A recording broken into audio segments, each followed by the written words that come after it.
दोस्तों, भगवान शिव के बारे में ऐसा कहा जाता है कि भगवान शिव त्रिलोक के आदि और अंत के देवता हैं, जिनके आगे दुनिया की सभी शक्तियाँ असफल हो जाती हैं। लेकिन क्या आपको मालूम है आखिर भगवान शिव का जन्म कैसे हुआ था? उनकी माता कौन थी और उनके पिता का क्या नाम था? उन्होंने किससे अपनी शिक्षा प्राप्त की थी और किस किस को शिक्षा का दान दिया था? अगर नहीं तो चलिए, क्योंकि इस वीडियो के माध्यम से हम आपके इन्हीं सभी सवालों का जवाब देने वाले हैं, इसलिए प्लीज इसे स्किप किए बिना एंड तक जरूर देखना। दोस्तों, आज सबसे पहले भगवान शिव के जन्म से जुड़ी पहली कहानी यानी शिव पुराण की एक लोकप्रिय कथा के बारे में बताने वाले हैं। शिव पुराण के अनुसार भगवान शिव को स्वयंभू माना जाता है, जिसका मतलब होता है कि भगवान शिव का जन्म स्वयं ही हुआ था। यानी कि इससे एक बात तो साफ हो जाती है कि ना ही भगवान शिव की कोई माता है और ना ही उनके कोई पिता हैं। इसी कारण से भगवान शिव पंच तत्वों से भी परे हैं, जिस कारण से इन्हें मृत्यु का भी कोई भय नहीं है और इनकी मृत्यु कभी नहीं हो सकती। पर अब बात करते हैं विष्णु पुराण में बताई गई भगवान शिव के जन्म से जुड़ी हुई एक और कहानी के बारे में। विष्णु पुराण में बताया गया है कि भगवान विष्णु के माथे से निकलने वाले तेज के कारण भगवान शिव की उत्पत्ति हुई थी और उनके नाभि से निकलते हुए तेज से कमल पर विराजमान ब्रह्मा जी का जन्म हुआ था। मगर दूसरी ओर भगवान विष्णु के जन्म के बारे में शिव पुराण में बताया गया है कि एक बार की बात है जब भगवान शिव अपने घुटने मल रहे थे और उनके घुटनों से निकलने वाले मैल से भगवान श्री विष्णु जी का जन्म हुआ था।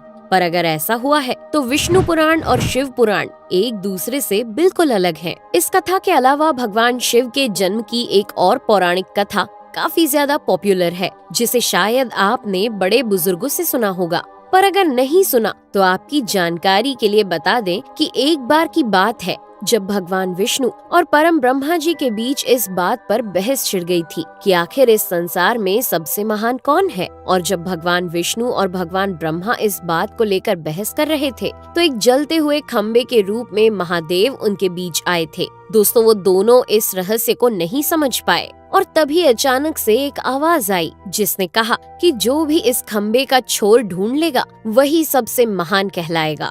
ऐसा सुनते ही ब्रह्मा जी ने एक पक्षी का रूप लिया और खम्बे का ऊपरी हिस्सा ढूंढने निकल गए। वहीं विष्णु जी ने वराह का रूप धारण किया और खम्बे का अंत ढूंढने निकल गए। बहुत देर तक खोजने के बाद भी दोनों में से किसी को भी खम्बे का छोर नहीं मिला और दोनों हार मानकर वापस आ गए। जिसके बाद भगवान शिव अपने असली रूप में आए और फिर भगवान विष्णु और ब्रह्मा जी ने ये मान लिया कि महादेव ही सबसे महान और शक्तिशाली हैं। इनसे बड़ी शक्ति इस दुनिया में कोई नहीं है। इसके साथ ही शिव पुराण में बताया गया खम्बा इस बात को दर्शाता है कि ना ही भगवान शिव जन्मे थे और ना ही उनका कोई अंत है। और एक कारण तो यही है कि भगवान शिव को स्वयंभू कहा जाता है, यानी भगवान शिव का अंत है ही नहीं, वे अमर हैं। अब हम बात करते हैं भगवान शिव से जुड़े एक ऐसे विषय के बारे में जो सबसे ज्यादा प्रसिद्ध है कि क्या भगवान ब्रह्मा भगवान शिव के पिता हैं? जी हाँ, इनकी ये कहानी लोगों के बीच काफी प्रसिद्ध है। तो आपको बता दें कि आखिर किस प्रकार भगवान शिव ने ब्रह्मा पुत्र के रूप में जन्म लिया था। इसके पीछे विष्णु पुराण की एक पौराणिक कथा है, जिसके अनुसार जब धरती, आकाश, पाताल या कहें पूरा यूनिवर्स जलमग्न यानी पानी में डूबा हुआ था, तब भगवान विष्णु के अलावा कोई भी देव या प्राणी इस संसार में नहीं था। तब केवल विष्णु ही जल सतह पर अपने शेष नाग पर लेटे हुए नजर आ रहे थे। जिसके बाद उनकी नाभि से कमल की डंडी पर ब्रह्मा जी प्रकट हुए और जब भगवान ब्रह्मा और भगवान विष्णु इस यूनिवर्स से संबंधित बातें कर रहे थे तब भगवान शिव प्रकट हुए, जिसके बाद ब्रह्मा ने उन्हें पहचानने से इनकार कर दिया। इस कारण से भगवान शिव रूठ गए और उनके रूठ जाने के कारण भगवान विष्णु ने उन्हें दिव्य दृष्टि प्रदान कर ब्रह्मा जी को भगवान शिव की याद दिलाई। जिसके बाद भगवान ब्रह्मा को अपनी गलती का एहसास हुआ और शिव से क्षमा मांगते हुए उन्होंने उनसे अपने पुत्र रूप में पैदा होने का आशीर्वाद मांगा। जिस कारण से भगवान शिव ने भगवान ब्रह्मा की प्रार्थना को स्वीकार करते हुए उन्हें ये आशीर्वाद दे दिया। लेकिन इसके बाद जब भगवान ब्रह्मा ने इस सृष्टि की रचना शुरू की तो उन्हें एक बच्चे की जरूरत पड़ी और तब उन्हें भगवान शिव का आशीर्वाद ध्यान आया। जिसके लिए भगवान ब्रह्मा ने तपस्या की और बालक के रूप में भगवान शिव उनकी गोद में रोते हुए प्रकट हुए। आपको बता दें कि ये भगवान शिव का एकमात्र बाल रूप है। जब भगवान ब्रह्मा ने उनके रोने का कारण पूछा तो उन्होंने बताया कि उनका कोई नाम नहीं है। तब भगवान ब्रह्मा ने भगवान शिव का नाम रुद्र रख दिया, जिसका मतलब होता है रोने वाला। पर इसके बावजूद भी भगवान शिव चुप नहीं हुए, इसलिए ब्रह्मा ने उन्हें दूसरा नाम दिया। पर शिव को वो नाम भी पसंद नहीं आया और फिर भी वे चुप नहीं हुए। इस तरह शिव को चुप कराने के लिए भगवान ब्रह्मा ने भगवान शिव को 108 नाम दिए थे, जो रुद्र, शर्व, भाव, उग्र, भीम, पशुपति, ईशान और महादेव जैसे नाम थे। और शिव पुराण के अनुसार उनके ये नाम पृथ्वी पर लिखे गए थे।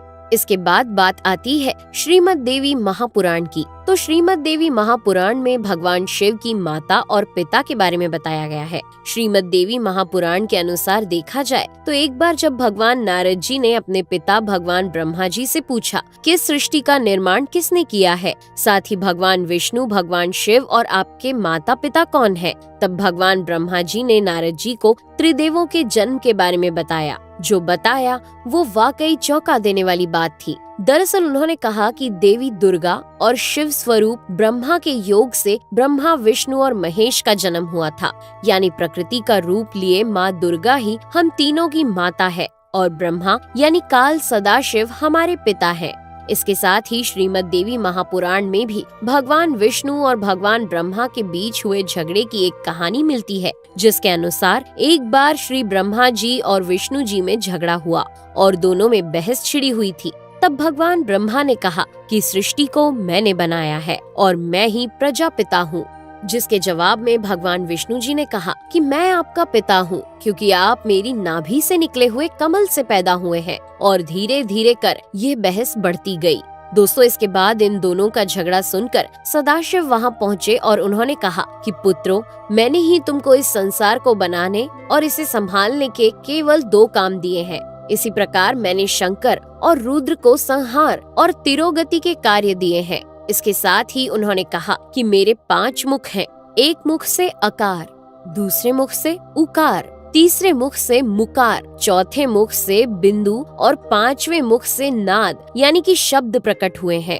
उन्हीं 5 को एक साथ मिलाकर देखा जाए तो एक अक्षर ओम बनता है, जिसे आज हम सभी भगवान शिव के मूल मंत्र के रूप से जानते हैं। इतना कहने के बाद भगवान ब्रह्मा और विष्णु दोनों ही समझ गए कि भगवान शिव से ज्यादा शक्तिशाली इस दुनिया में कुछ भी नहीं है और दोनों ने भगवान शिव को प्रणाम किया और चले गए। चलिए दोस्तों, अब जब आप भगवान शिव के बारे में इतना तो जान ही चुके हैं, तो क्या आपको पता है कि आखिर भगवान शिव ने किससे शिक्षा प्राप्त की थी और उनके गुरु कौन थे?